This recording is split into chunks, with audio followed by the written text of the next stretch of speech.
अस्सलाम वालेकुम। प्रोग्राम खिलाफ राय के साथ मैं हूँ इफ्तिखार काज़मी। और वज़ीर आज़म शहबाज शरीफ ने भी एक फूंकों वाला बाबा ढूंढ लिया है। उसकी फूंकों में कितना असर है और उससे अब तक शहबाज शरीफ को क्या फ़ायदे पहुँचे हैं और क्या उसी फूंकों वाले बाबे की वजह से वो हुकूमत में आए हैं। इससे पहले वज़ीर आज़म रहने वाले हमारे महबूब रहनुमा कप्तान इमरान खान साहब भी जादू टोने वाली सरकार के ज़ेर असर थे और उनकी हुकूमत में भी उनको हुकूमत में लाने में भी उसी जादू टोने की कार फरमाइयाँ बयान की जाती थी। और आज भी बनी गाला में जो जिन भूत परियां हैं और उनकी कहानियाँ में सुनाई जाती हैं और ये कहा जाता है जी खान साहब की अहलिया के ज़ेर तसल्लुत बड़े जिन और भूत हैं और इक़्तिदार में लाने में उनका बड़ा हाथ है। अब जब से खान साहब रांदा दरगाह हुए हैं और इक़्तिदार से निकाले गए हैं तो लगता है वो जिन भूत तो कहीं गायब हुए हैं और उन पर जो जिसने काबू पाया है वो यही फूंकों वाला बाबा है।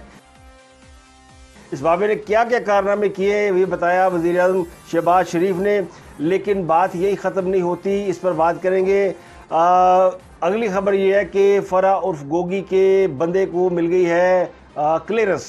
फ़रा उर्फ गोगी का बंदा है एहसन जमील गुजर। एहसन जमील गुजर जिनके ऊपर एंटी करप्शन ने इल्ज़ाम लगाए हुए थे और उनके ऊपर हुकूमत ने बड़े पैमाने पर जो है वो चार्जेस फ्रेम किए हुए थे। फ़रा और गोगी पाकिस्तान से भागी तो एहसन जमील गुजर भी पाकिस्तान से बाहर चले गए। तो एंटी करप्शन में उनके मुकदमात थे, उनको भी उस तरह क्लियरेंस मिली जिस तरह शेख रशीद साहब को करप्शन के केस में क्लियरेंस मिल गई, जिस तरह उस्मान बुज़दार को क्लियरेंस मिल गई और जिस तरह फिर मोनू सलाई को क्लियरेंस मिल गई। तो एंटी करप्शन के ज़रिए पीटीआई अपने उन लोगों को जिनके ऊपर करप्शन के इल्ज़ामात हैं उनको बासानी क्लियर करा रही है। तो लगता यूँ है खान साहब जो इल्ज़ाम अपने मुखालफिन पर लगाते हैं कि वो हुकूमत में इसलिए आए हैं कि वो अपने मुकदमात क्लियर करा सके, तो अब खान साहब को ये भी बताना पड़ेगा कि क्या पंजाब में उन्होंने परवेज़ इलाही के साथ इसलिए मिलकर हुकूमत बनाई कि वो भी अपने लोगों पर मुकदमात ख़त्म कराना चाहते थे। तो दोनों तरफ से मुकदमात बन भी रहे हैं, ख़त्म भी हो रहे हैं। हुकूमत पंजाब राना सलालों को गिरफ्तार करना चाहती थी लेकिन उसमें नाकामी के बाद उन्होंने पैंतरा बदल लिया है और अब वो किसी और तरफ चल निकले हैं और मनसूबे और बनाए जा रहे हैं कि किस तरीके से पंजाब में मुस्लिम लीग नून को टफ टाइम दिया जाए। लेकिन हुकूमत भी निचली बैठने वाली नहीं है। हुकूमत ने भी चाबी भर दी है नैब को और नैब ने खान साहब के दस्ते रास और उस वक्त के सबसे बड़े जो विलन थे यानी जो एहतसाब के को हेड कर रहे थे एहतसाब अकबर साहब, शहजाद अकबर साहब, उनको नैब ने तलब कर लिया। उनके ऊपर भी खासे चार्जेस फ्रेम किए गए हैं। शहजाद अकबर पाकिस्तान में नहीं है लेकिन नैब के ज़रिए उनको तलब किया गया। इसके अलावा वापडा के वो चेयरमैन जिन्होंने परवेज़ इलाही को अपनी पोजीशन बदलने पे मजबूर किया, जनरल मुजम्मल, उनको भी दोबारा तलब कर लिया गया। इससे पहले भी नैब ने उन्हें तलब किया था लेकिन वो नैब में एक दो पेशियों के बाद किसी वजह से दोबारा नैब में वो केस बंद हो गया या उसको होल्ड पे चला गया वो केस। अब दोबारा से जनरल मुजम्मल को बुला लिया गया है। तो शहजाद अकबर और जनरल मुजम्मल के खिलाफ नैब ने अपने खाते खोल दिए हैं। तो शहजाद अकबर को आमदन से ज़ायद असासा जात की तहक़ीक़ात में तलब किया गया है। उन्हें 21 अक्टूबर को बुलाया गया है और उस वक्त लंदन में मौजूद है। तो साबिक़ मुशीर दाखिला को नैब ने 22 निकाती यानी 22 सवाल भेजे हैं और उन पर sugar scandal, energy scandal, ring road scandal, blue area की जायदादों का मसला और दीगर कई मामला ऐसे हैं जिन पर उनसे जवाब तलबी की है। उनके असासों की भी तफसील मांगी गई है यानी आमदन से ज़ायद असासे बनाने पर उनके ऊपर ये इल्ज़ाम है कि उनकी जो आमदनी है वो कम है, असासे से ज़्यादा है। तो एहतसाब अकबर साहब जो मेडिसिन दूसरों को पिलाया करते थे अब उनके पीने का वक्त आ गया है और उनको वही मेडिसिन दी जा रही है। इसके अलावा एक और अहम खबर ये बुज़दार सरकार के मशहूर किरदार टी जिनको पिछले दिनों एंटी करप्शन ने क्लियरेंस दी जो कि उनके प्रिंसिपल सेक्रेटरी भी थे, उनके बाद फ़रा गोगी के शौहर को भी एंटी करप्शन से क्लीन चिट मिल गई है। और एंटी करप्शन ने साबिक़ वज़ीर आला उस्मान बुज़दार की सरपरस्ती में एहसन जमील गुजर के ज़रिए होने वाली ट्रांसफ़र पोस्टिंग की इंक्वायरी जो है वो ड्रॉप कर दी है। एहसन जमील साहब पे ये इल्ज़ाम था कि वो बल्कि उनकी अहलिया में भी इल्ज़ाम था कि वो ट्रांसफ़र और पोस्टिंग के पैसे लेती हैं और फिर ये पैसा जो है बनी गाला सरकार को पहुँचाया जाता है। तो एंटी करप्शन ने सोर्स रिपोर्ट पर फ़रा गोगी एहसन जमील गुजर नेटवर्क के ख़िलाफ़ कार्रवाई की थी। ज़रा ये कहते हैं कि सोर्स रिपोर्ट के मुताबिक एहसन जमील गुजर की सरपरस्ती में वज़ीर हाउस में बाकायदा रिश्वत ली जाती थी और एहसन जमील गुजर फ्रंट मैन के ज़रिए रिश्वत लेकर अहम ओहदों पर लोगों को तैनात कराते थे और कमिश्नर, डिप्टी कमिश्नर, इस लेवल के अफसरान की तकर्रियाँ होती थी जिसके लिए भारी रकम ली जाती थी। तो एंटी करप्शन सोर्स रिपोर्ट के मुताबिक मर्जी की तैनाती की एवज डीलिंग करके भारी रिश्वत वसूल करने के इल्ज़ाम में एंटी करप्शन ने वो जो इंक्वायरी है वो ड्रॉप कर दिए। तो दूसरे लफ्ज़ों में उनको भी क्लियरेंस चिट मिल गई है। इसके बाद आ जाते हैं एक और बड़ा अहम किरदार है, वो है जिन्होंने भी पिछले दिनों ट्वीट किए फ़ौज के ख़िलाफ़, वो है आज़म स्वाति साहब। आज़म स्वाति साहब जब वो अदालत में पेश किए गए तो विक्ट्री का निशान बना रहे थे, जिसमें पता नहीं कोई लाल किला फतह करके आया है। कल रौला पा रहा है जी मैंने बड़ा मारे है, मेरे कपड़े ला ले, और आज विक्ट्री का निशान बना। कौन सा ऐसा शख्स है जो मार खाने के बाद विक्ट्री का निशान बनाता है? और वो कह रहे हैं जनाब मुझे तो जनाब मैंने वो ट्वीट किए हैं। ये उन्होंने अदालत के अंदर इतराफ़ किया कि जनाब वो ट्वीट मैंने किए हैं और मेरे की वो ट्वीट है। तो अदालत ने उनका 1 रोज़ा रिमांड और दे दिया। उनके बारे में खबर ये है कि जब उनको गिरफ़्तार करने के लिए FIA की टीम गई तो ये रात का वक्त था और उस वक्त उन्हें पता चला कि FIA मुझे पकड़ने आ गए हैं।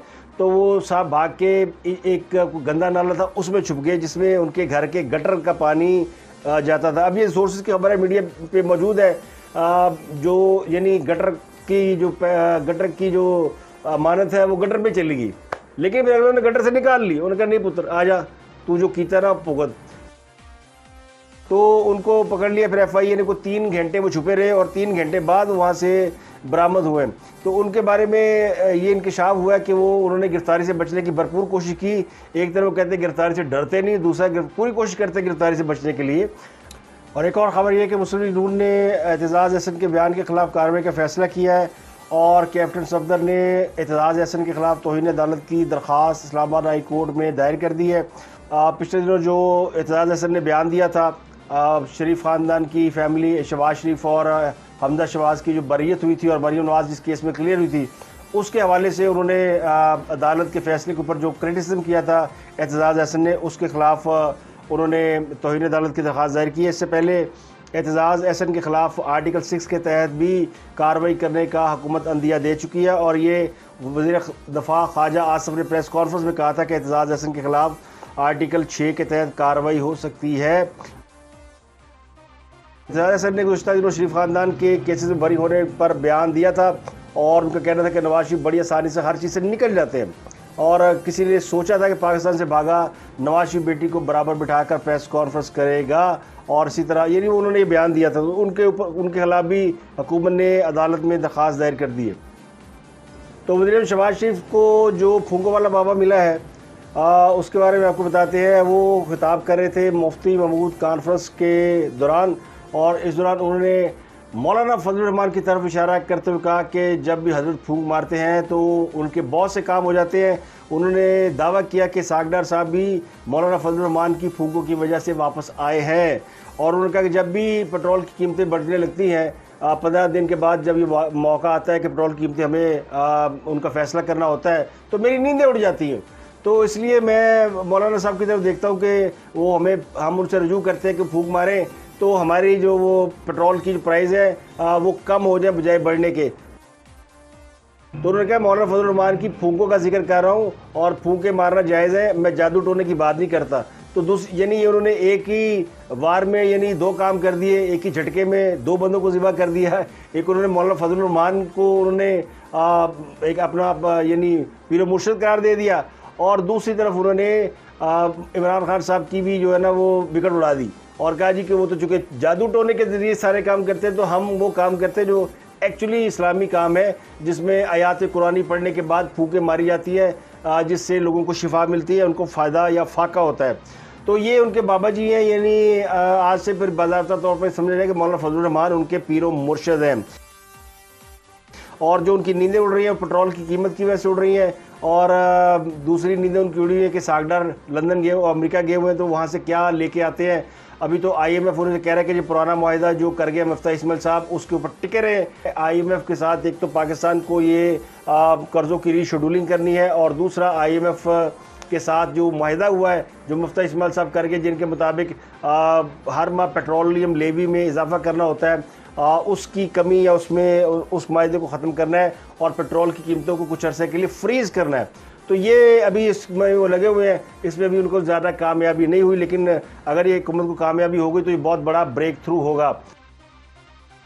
तो इसके ऊपर इसहाक डार साहब से ये तवक्को की जा रही है और मेरा ख्याल है शहबाज शरीफ की नींदें इस हवाले से भी उड़ी है। वैसे तो नींदें उड़ गई होंगी, वो जो अमरीकी सदर ने हमें वो कह दिया है, वो कहा उन्होंने बरसबील तज़किरा ही है, लेकिन वो चूँकि इस वक्त पाकिस्तान के अंदर उसके ऊपर एक भौचाल आ गया कि अमेरिका ने सानूकी कह देता, और अमेरिका के हवाले से ख़ास तौर तो कहते हैं ना, अमेरिका शहबाज शरीफ और ये जो PDM आई है इनके पीछे अमेरिका खड़ा है, लेकिन अमेरिका उन्हें ही उनसे क्वेश्चन कर रहा है।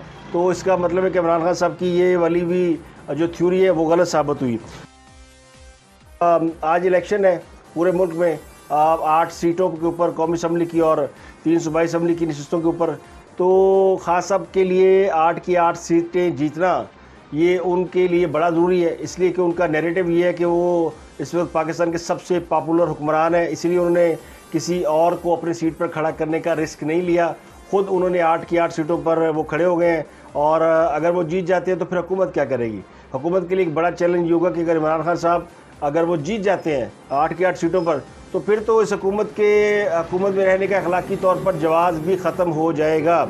आखिरी खबर ये है कि जनाब पेट्रोल की कीमतों में कमी की हमें बताई जा रही थी कि पेट्रोल की कीमतों में कमी होगी, लेकिन लगता यूँ है कि पेट्रोल कीमतों में ना कमी हो रही है ना इजाफा हो रहा है, और ये फ़ैसला आ चुका है कि पेट्रोल कीमतों में कमी नहीं होगी, पेट्रोलियम मसनूआत की कीमतें बरकरार रखी जाएंगी, जिसका मतलब है कि अभी इसहाक डार साहब की कुंडी फंसी हुई है, और जब तक उन्होंने वो कुंडी फेंकी हुई है, जब तक वहाँ से कोई फैसला नहीं होता तो फिर पाकिस्तान में पेट्रोल कीमतों को कम करना मुमकिन नहीं होगा।